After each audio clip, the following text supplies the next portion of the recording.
La question de la diversité du casting de la série Le Seigneur des Anneaux, les Anneaux de pouvoir s'est posée lorsque les premières images ont été dévoilées. Mais y a-t-il vraiment un problème et est-il bien celui qu'On pense?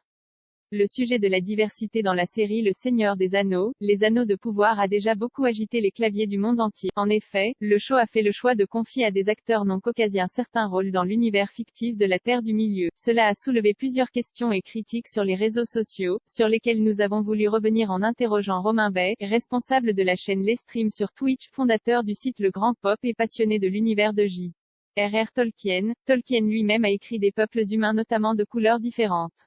Je pense aux régions du Harad ou de Roux. Il faut que ce soit compris et les interprétations qu'il peut y avoir derrière, c'est un peu déviant. Il ne faut cela dit pas tomber dans l'excès inverse. Toujours selon Bay, l'acteur noir Lenny Henry, qui joue le pied-velu Sadok Burrows dans Les Anneaux de pouvoir, a récemment salué la diversité présente dans la série. Bien sûr, si vous remontez le temps, il y a le canon imposé par les livres et ce qu'ils ne disent pas, bien qu'il y ait plusieurs personnages décrits comme ayant la peau sombre.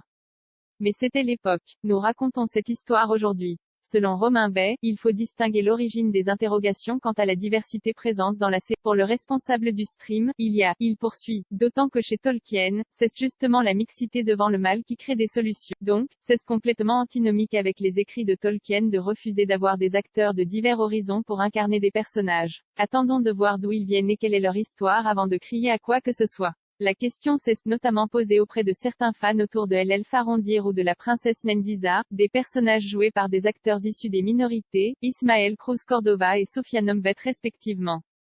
Cas numéro 1, Disa les nains vus dans Le Seigneur des Anneaux et du Hobbit appartiennent tous à la même famille, le peuple de Durin. Or, dans ses écrits, Tolkien explique qu'il existe en tous 7 familles naines, nous n'avons vu qu'une famille naine dans le Hobbit et le SDA.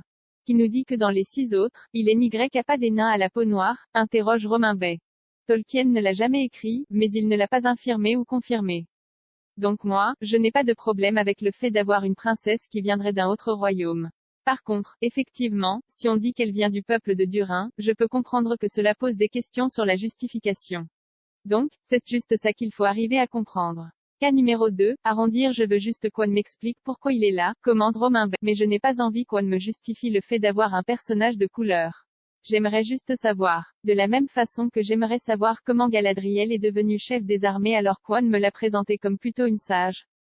J'ai la même interrogation et la même envie de sens concernant arrondir. Le fait d'avoir de la diversité, ce n'est pas un problème. Mais c'est un univers tellement riche et tellement précis, qu'il faut juste respecter le cahier des charges. Les 2 premiers épisodes des Anneaux de pouvoir seront disponibles le 2 septembre sur Amazon Prime Video.